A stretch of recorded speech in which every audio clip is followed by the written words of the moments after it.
Bună și bine ați revenit pe canalul meu. Astăzi, în ziua 6, o să vă povestesc schimbările puișorilor de prepeliță de ieri până azi. În primul rând, greutatea acestora a crescut cu 2 grame la fiecare pui. Acum rasa japoneză are între 13 și 14 grame, Jumbo Goldul între 14 și 15 grame și Polara între 11 și 14 grame. Și după cum puteți observa, au început să le crească deja penele pe aripioare. Deja mănâncă mult mai mult și beau de 2 ori cantitatea de apă pe care o beau ieri.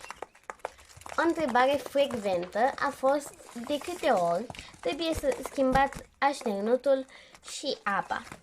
Păi așternutul trebuie schimbat sau curățat în anumite cazuri în fiecare zi, iar vasul de apă trebuie umplut de câte ori au ele nevoie, când se golește.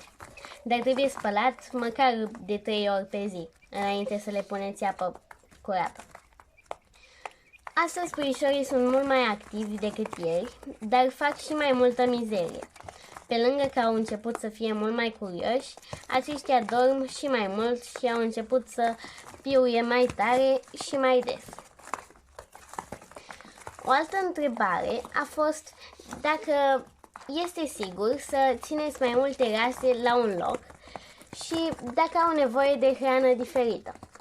Ei bine, sigur că le puteți ține împreună, așa ca mine. Lor nu le trebuie mâncare separată în mod normal.